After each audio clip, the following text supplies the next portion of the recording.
dessa noite: bem-aventurados os pobres de espírito, que deles é o reino dos céus. Jesus, ele passou as bem-aventuranças como um roteiro assim, para que nós possamos saber que há um caminho para a felicidade. Nós vamos dividir, porque há uma certa dificuldade de entendimento quando fala pobres de espírito. Jesus, ele era muito procurado durante o dia para as pessoas que buscavam consolo, a palavra, a cura. Normalmente, com o sol já se pondo, eles escolhiam um local para fazer a sua pregação. E ele falou nesse sermão do monte exatamente no local às margens do lago Tiberíade, do lago de Genezaré. E nessa encosta, estranho que possa parecer, certamente ali devia ter uma multidão, não sei, precisava de 2.000, 3.000 pessoas, e ele ali encostado numa pedra, falando para as pessoas, o som reverberava de forma que as pessoas conseguiam entender, sem nenhuma custa de aparelho de som, de nada. Parecia que a espiritualidade levava exatamente para todas aquelas pessoas que eles precisavam ouvir. E esse lago é um lago, assim, que é formado pelo Rio Jordão, Ali, Jesus iniciou a sua, vamos dizer, pregação, quando ele encontrou os pescadores, e ali falou para o Pedro, Simão Pedro, e seu irmão André, que ele passasse a segui-lo para ser pescador de alma, ali na cidade de Cafarnaum, uma cidade da qual Jesus tem muitas práticas de ações ali. Então, na beira do lago de Genezaré, próximo à cidade de Cafarnaum, nesse monte aí, tão belo, ali Jesus falou o sermão do monte. E foram várias dissertações. E, primeiramente, quando ele fala bem-aventurados, o que a gente pode entender de bem-aventurados? O significado de bem-aventurado fala de ventura, sorte, felicidade. E será que nós somos felizes realmente? Será que é tão difícil chegar a esse caminho da felicidade? O que devemos fazer para sermos felizes? Nós sabemos que nós estamos vivendo um mundo de provas de expiação, que nós temos momentos felizes, mas a felicidade ainda é uma conquista. E uma maneira de sermos felizes, fala muito pelo amadurecimento. Essa frase é muito bela. Precisamos de tão pouco para sermos felizes. O problema é que precisamos de muita experiência para compreendermos isso. Então, na verdade, essa experiência é o amadurecimento. Quanto mais um homem ele se basear no pilar do amor e da sabedoria, ele vai conquistando os degraus para ser feliz. Na verdade, a felicidade, podemos dizer o que é felicidade, é o estado de consciência em paz. Esse é o estado de felicidade. Quando a nossa consciência nos cobra de algo que nós não ficamos correto, nós não somos felizes. Tanto aqui no mundo físico, quanto no mundo espiritual. Mas essa questão de falar bem-aventurados pobres de espírito, muitas pessoas entendem, então, se os pobres, sem os recursos que serão os bem-aventurados, serão então os pobres de inteligência. Que pobres são esses? Por que Jesus falou pobre de espírito? Nós temos que raciocinar, e isso é um atributo que Deus nos deu, a nossa capacidade de raciocinar. Nós temos que entender que existem muitas pessoas ricas que não têm a condição, vamos dizer assim, de valores interiores, e pessoas pobres que também não têm, independe da condição social. É o caráter de cada um, não é a situação econômica que faz diferença em relação aos valores interiores. Em princípio, a gente pensa, são aquelas pessoas que estão passando dificuldade, provações, que são esses pobres que Jesus falou, mas não é. o sentido do qual Jesus falou são os humildes. Agora, vamos entender, humilde, mas por que Jesus falou então? Não falou, bem-aventurados os humildes, deles verão o reino do céu. Por que falou pobre? Nós temos que entender que o conhecimento que nos chega hoje, né, das Escrituras, ela teve várias interpretações. O Velho Testamento começou com o rei Ptolomeu, no Antigo Egito, do qual ele quis juntar na biblioteca de Alexandria as informações, as escrituras que existiam nos papiros, os pergaminhos, das tribos de Israel, do povo de Israel.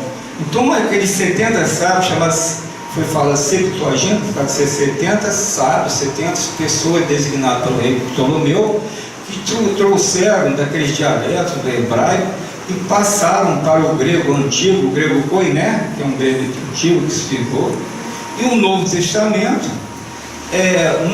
no final do século IV, no início do século V, um padre chamado Jerônimo, através do Papa Dámaso I, ele traduziu os pergaminhos que não tinham nenhum original, os papiros, chamado Vulgata Latina para o latim. Então vocês entendem, pelo que eu falo agora, que realmente nós não podemos de forma nenhuma entender o pé da letra que é escrito nas Escrituras. Por isso que nós temos o nosso raciocínio para entender, para interpretar. Então a interpretação correta, bem-aventurados os humildes, porque deles é o reino do céu. Ali também uma outra questão que eu referi, não pode existir também esse sentido que muitas pessoas colocam, que o valor financeiro de alguém é reprovado, que as pessoas não podem ter nenhum recurso, o recurso que gera emprego, o recurso que gera empreendimento, o recurso que gera progresso. Então as pessoas que têm recurso, elas podem transformar isso em valores. Então não quer dizer que a pessoa seja rica, porque ela não pode entrar no reino do céu como alguém possa imaginar. E ali tem uma frase interessante: algumas pessoas são tão pobres que nada têm além do dinheiro. Vejam só, não é questão do dinheiro, é questão do caráter. Não é uma reflexão para todos nós. Nós sabemos que o rico não é o que retém, é o que distribui. Como vamos entender? Porque na verdade humildade, nós podemos dizer que humildade seria vamos colocar a falta de orgulho e do egoísmo. Então, para a gente entender o que é humildade, vamos entender o que é orgulho. O orgulho é um autoconceito de si mesmo, né? A pessoa se acha melhor do que os outros, não é? Agora, claro que existe um dicionário em português, no entendimento de orgulho, a pessoa se sentir, vamos dizer, vaidosa, orgulhosa, prazerosa por algo que lhe aconteceu. Eu tenho orgulho que meu filho passou na faculdade. Um sentido duplo na palavra orgulho, mas o orgulho da qual nós queremos referenciar é aquela questão da pessoa se achar melhor do que o outro. Ele tem um autoconceito dele, ele se acha melhor do outro, da outra raça, da outra religião, da situação, enfim. Então, a humildade seria uma ausência de orgulho. E a humildade é uma virtude que conduz o homem, né, conforme está ali, uma interpretação, a consciência de suas limitações. Há uma frase de Confúcio, né, aquele filósofo chinês, da qual ele faz: a humildade é o sólido fundamento de todas as virtudes. Então, quando Jesus quis referenciar a esses pobres de espírito, ele quis dizer aos humildes.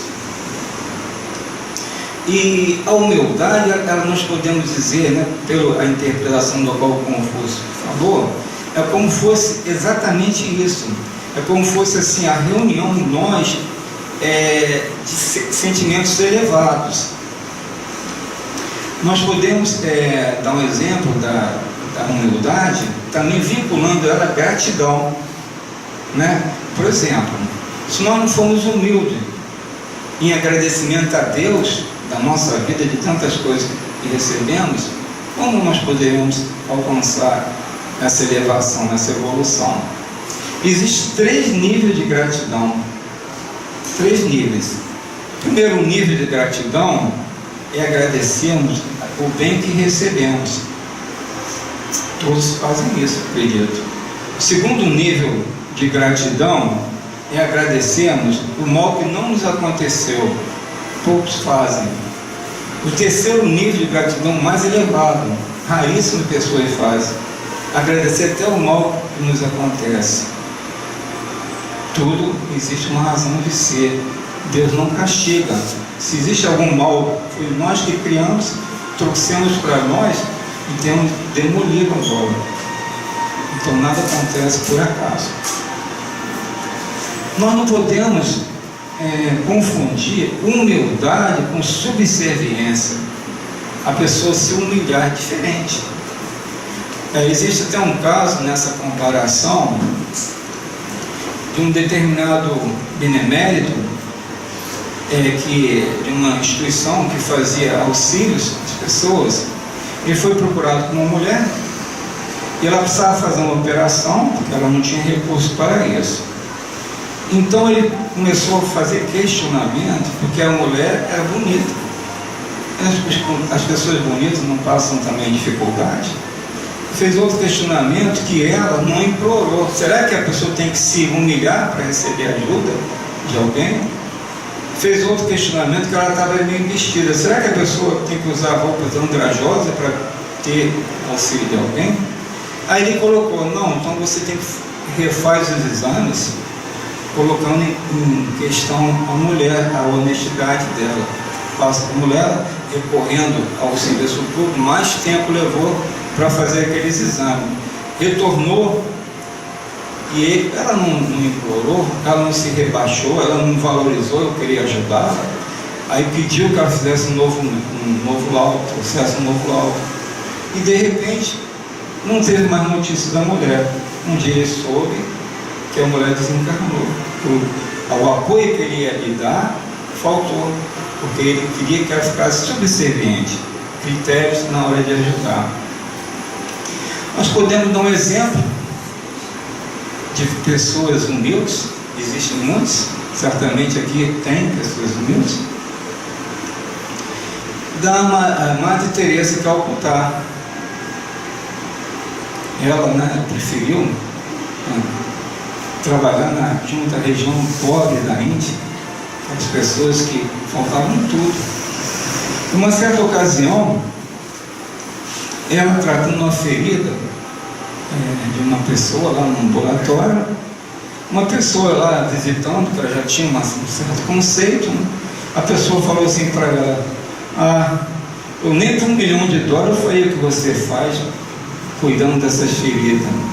Aí ela disse com a sua humildade, eu também não. O que ela quis dizer? O dinheiro não importava para ela. Podia ser $1 milhão, podia ser R$1. Ela não estava fazendo nada pelo dinheiro. Ela estava fazendo aquilo pela sua consciência. Papel de humildade. Chico Xavier, ele escreveu 416 livros. Ele vendeu aproximadamente 45 milhões de livros. Vocês imaginam se ele recebesse R$1 de cada livro, 45 milhões. Ele renunciou a tudo. Morava num quarto pobre, pela sua humildade.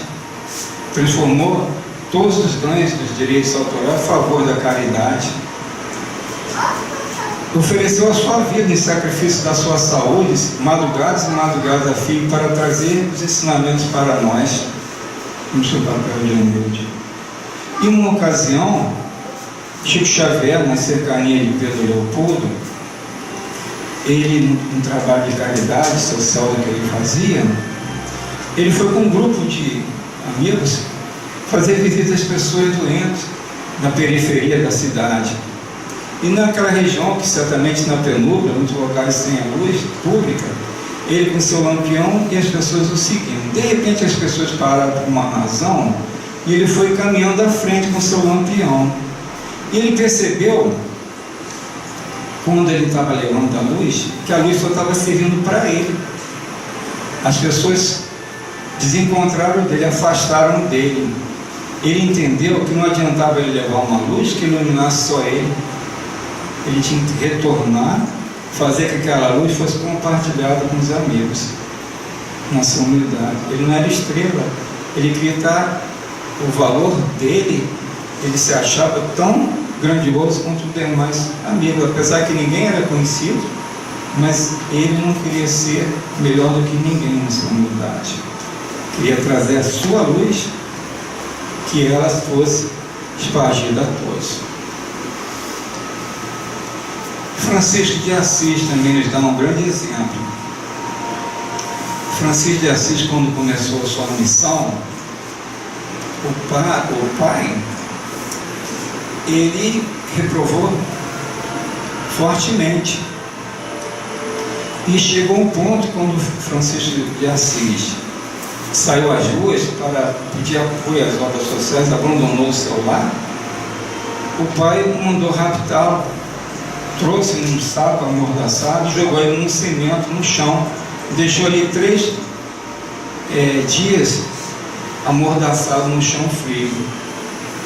Como seria esperar de todos nós, mágoa profunda, doenças provocadas pela mágoa, queixume, tudo que poderia esperar do nosso nível, não. Francisco de Assis transbordou de amor para o Pai, porque ele achou que ele que mais precisava. Então, se ele que mais precisava, mais amor ele tinha para dar. É igual o Sândalo, quando é ferido pelo machado, que impregna o machado com seu perfume. Ele é ferido e o machado sai perfumado. Assim que era o coração de Francisco de Assis.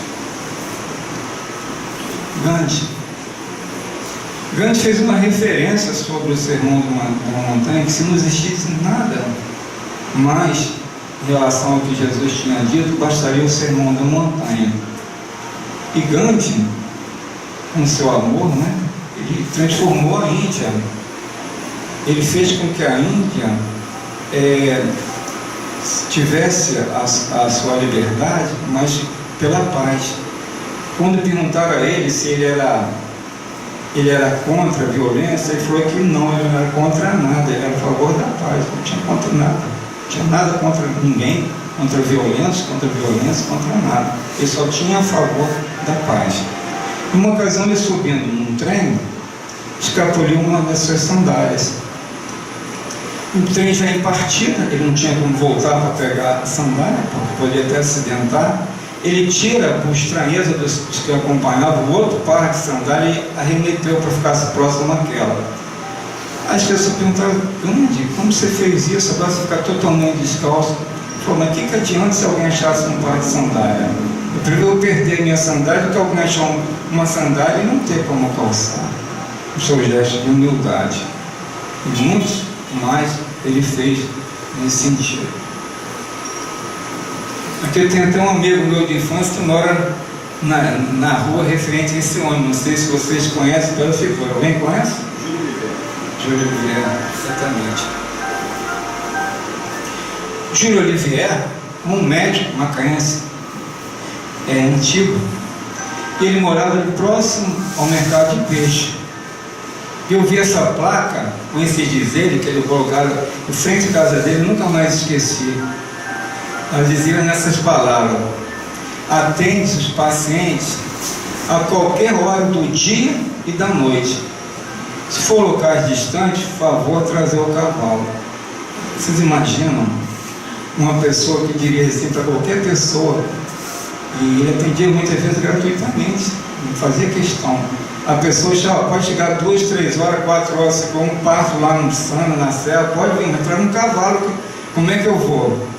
Algum médico, respeitando a classe média, mas alguma pessoa, algum cidadão, tem esse generoso coração, a qualquer hora do dia ou da noite, final de semana, atender gratuitamente pessoas?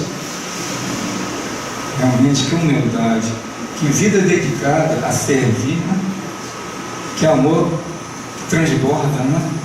Ao Júlio Oliveira, do qual tem muito apreço. Poucas pessoas conhecem o caráter desse homem que foi uma carência ilustre. Cheguei ao professor Thierry. O professor Thierry, ele já depois, viveu 104 anos, depois de 90 e tantos anos, ele que tinha passado pela carreira, ou melhor, pelo cargo de presidente da União Espírita Macaense, presidente do Grupo Pedro, palestrante, doutrinador, fundou, através de suas ações do Colégio Leoride, a Faculdade de Filosofia, Ciências e Letras, participou como diretor do asilo, enfim. Ele, naturalmente, passou a ser esquecido, não era chamado mais para as palestras e tal. O que ele fez? Ele se revoltou, ele se magoou-se, ele teve esse nível do qual todos nós teríamos? Não. Ele passou a fazer o serviço de faxina, lavando os banheiros do Centro Pedro todo sábado. As escadas, passava a vassoura, lavava os banheiros. Ele não quis ser o primeiro, ele poderia dizer, não, eu fui diretor, fui aqui, posso ser novamente, não. Ele quis ser o último e tornou-se, pela dignidade, o primeiro.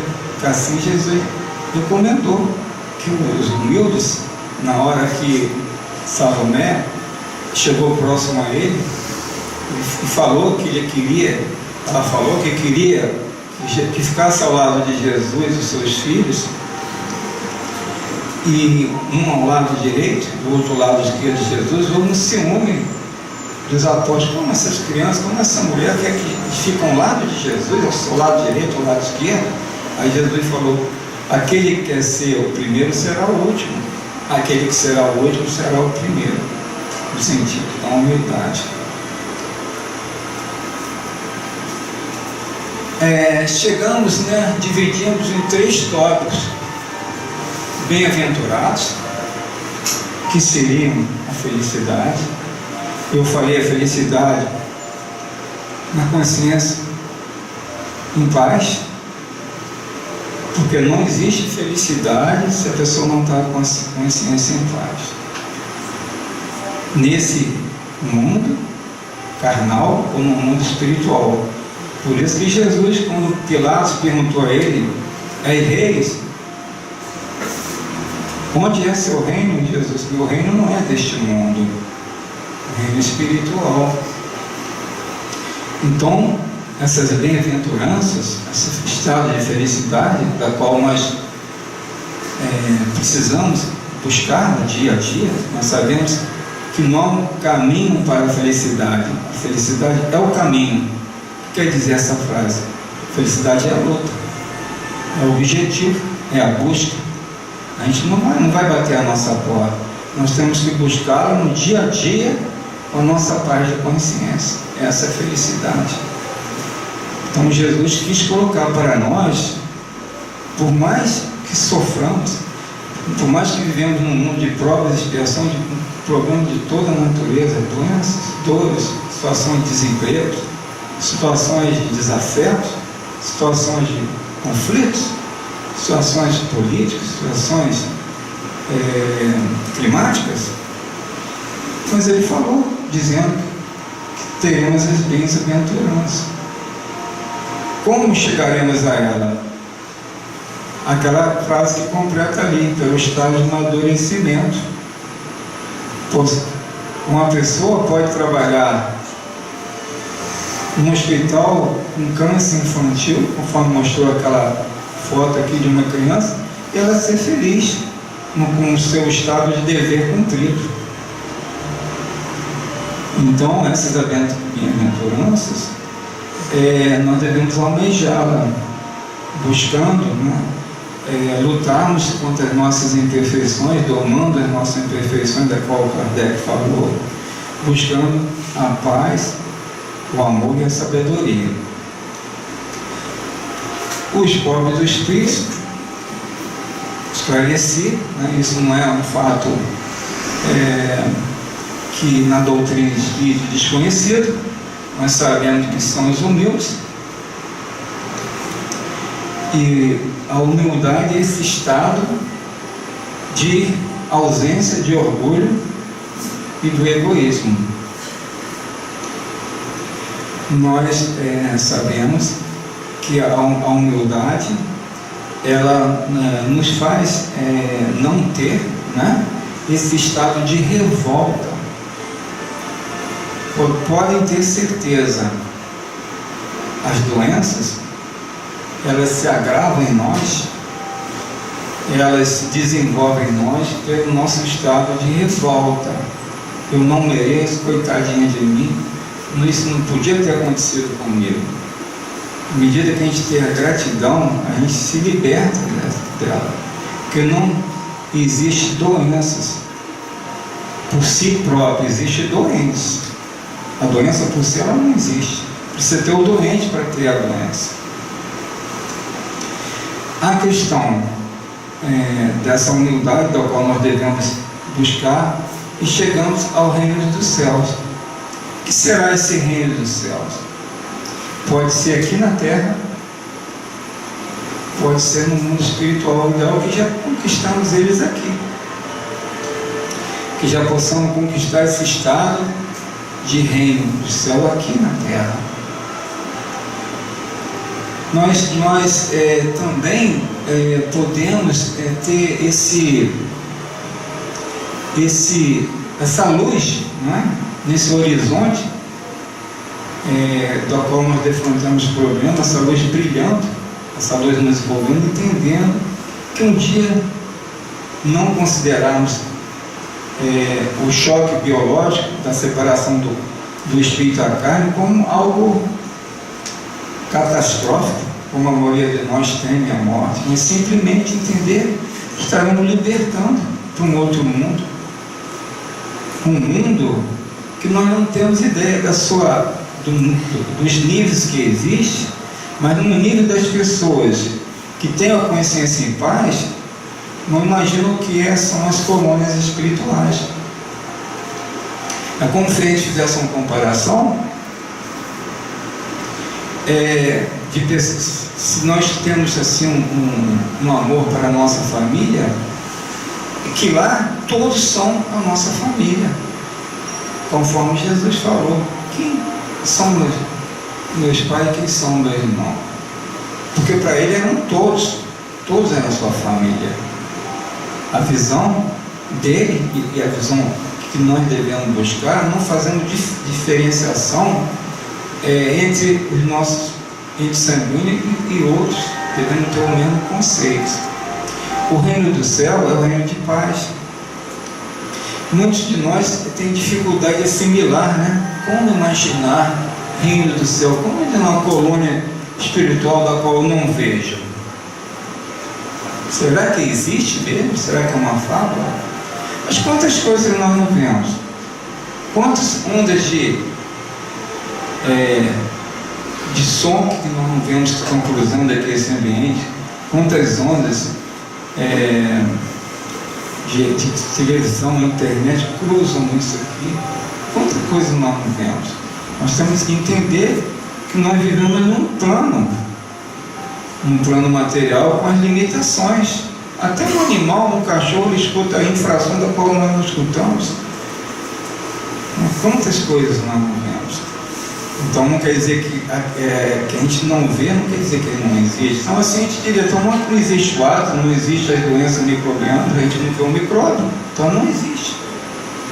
Não é essa a questão. Nós não podemos, no pleno século XXI, fazer esse axioma. Eu não vejo, não posso acreditar.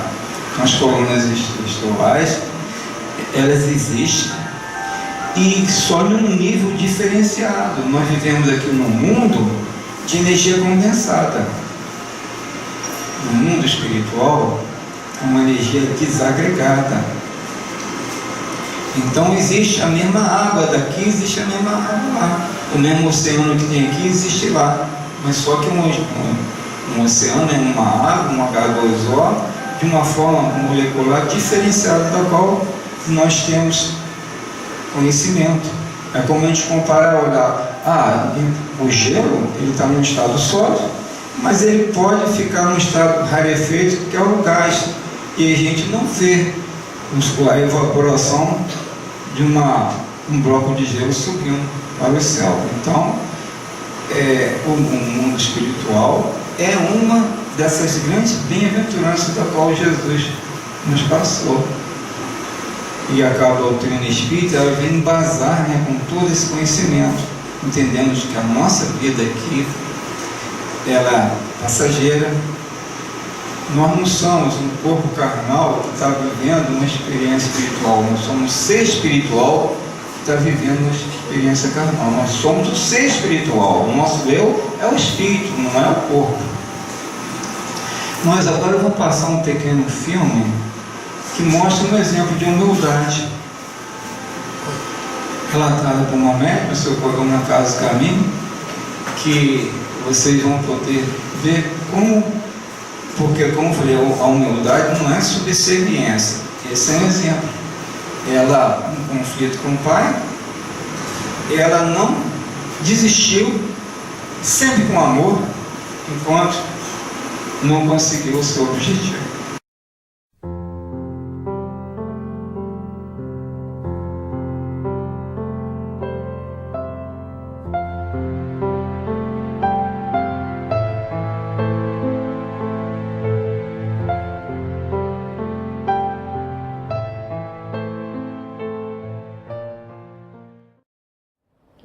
Jesus esteja com cada um de nós.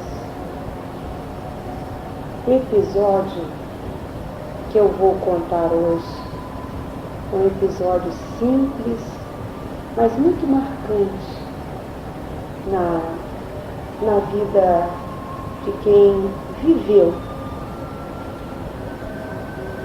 Em 1968, quando eu ainda estava no corpo físico, entrou em nossa instituição, formando de uma das paróquias em Curitiba, uma noviça. Essa noviça, ela vinha de Curitiba, e sendo muito jovem, ela nos deu assim grandes ensinamentos. Muitas vezes nós achamos que o jovem nos ensina através da dor, dos problemas, das grandes dificuldades, mas não é assim que acontece. Essa noviça, ela pertencia a uma família de pessoas muito conhecidas em Curitiba, de industriais.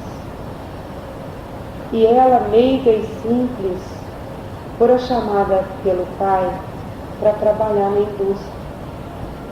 Só que ela era diferente. Na indústria, o pai educava cada um dos filhos, e ele era a caçula de 7 filhos desse industrial. Ensinava que o dinheiro era a principal meta de alguém na vida. Que a criatura, sendo rica, ela seria feliz. E a menina entrou na indústria. Afinal, todos os irmãos já estavam exercendo funções de comando nessa indústria, e ela se achou na obrigação de fazer o mesmo. Só que ela chegou na indústria, na fábrica, e não concordava com a maioria das coisas, e começou a entrar em conflito com os irmãos e com o pai. E depois de muito conflito, foi mandada novamente para casa, junto à mãe, que era uma pessoa meiga e simples. E ela, com a mãe, um dia abriu seu coração, dizendo que o que ela tinha vontade de fazer era formar na indústria um local onde pudesse amparar crianças, onde pudesse, na verdade, ser útil, sem necessitar de tanto dinheiro. E o pai não aceitava a sua proposta. E já que o pai não aceitava a sua proposta, ela queria trabalhar para Jesus. Preferia ser uma irmã de caridade. A mãe sentiu no início, porque sabia que uma irmã de caridade provavelmente não ficaria em Curitiba. Mas mesmo assim, conversou na época com o padre e mais tarde ela fora chamada para a nossa instituição para que pudesse estar junto às crianças que ela tanto gostava. E se passaram 3 meses, quando nós recebemos a visita do pai, e esse pai implorava para que esta menina deixasse de ser uma noviça, uma futura irmã de caridade, que colocaria o hábito após 2 anos de estudos evangélicos,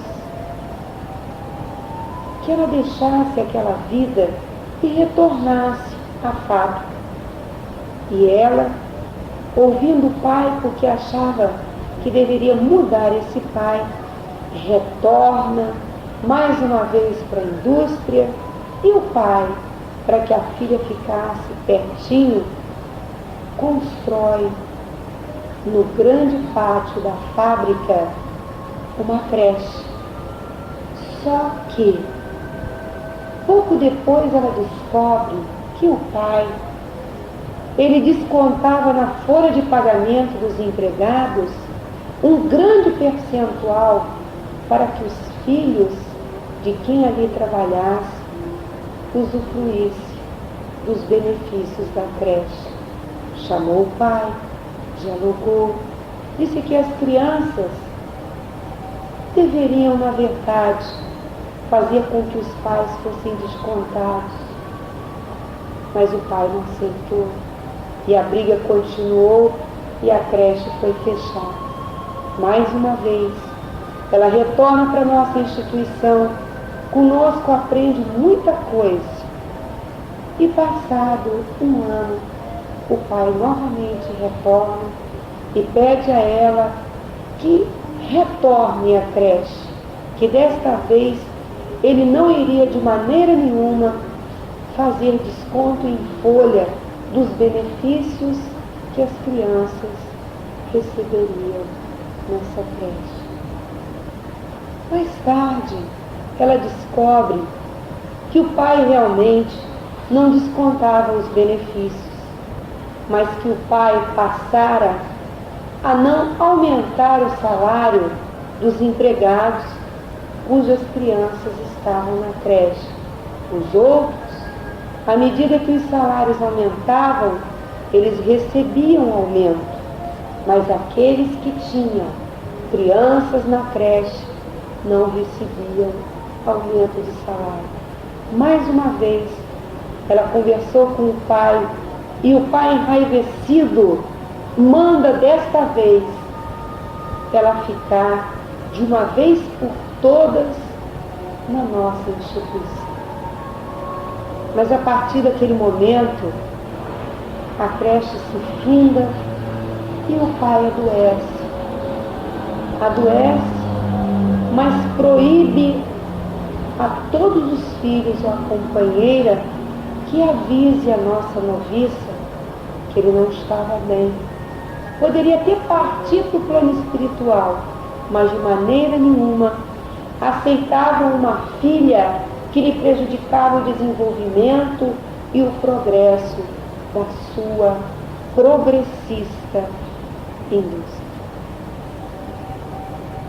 Mas ele, cada dia mais doente, um dia sonha com a filha noviça, lhe dando um grande e forte abraço e dizendo a ele que se ele fosse para o plano espiritual, que deixasse um carinho no coração dos seus empregados, que as criaturas, quando partem para o plano espiritual, que devem deixar lembranças positivas, porque assim as criaturas vibram com amor, e o amor que as criaturas vibrarem para aquele que parte para o plano espiritual é como se fosse uma grande bênção, uma dádiva para aquele que vai.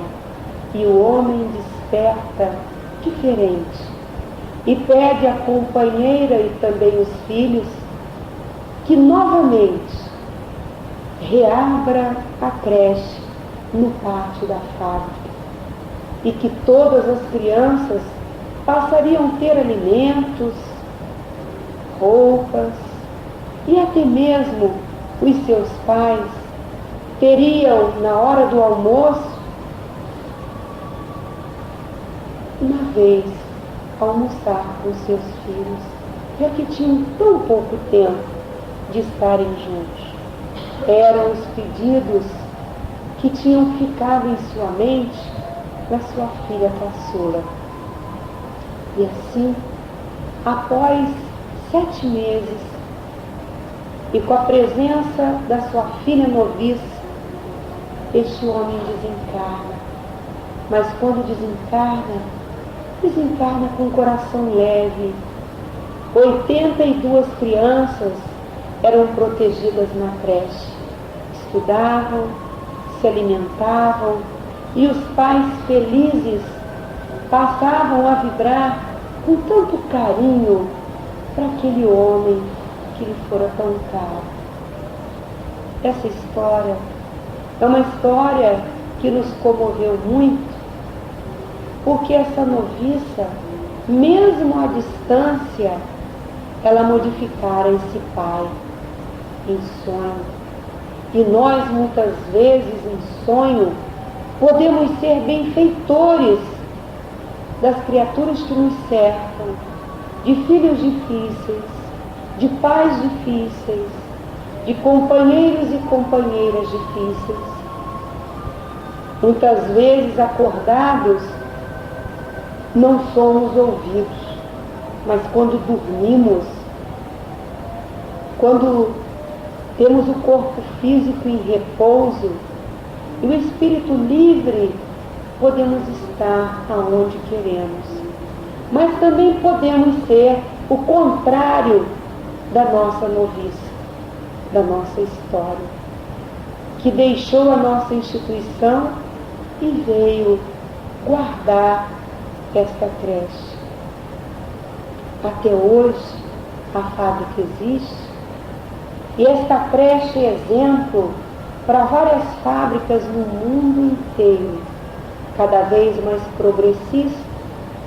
As criaturas que nela trabalham são mais felizes, os filhos se tornam muitas vezes trabalhadores da mesma fábrica e que cada dia é um grande exemplo de progresso, de paz e prosperidade interior, elevação.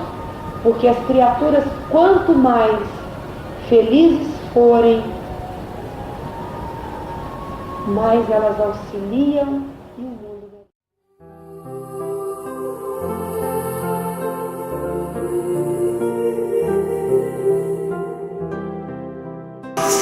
Como nós encerramos a palestra, obrigado pela oportunidade.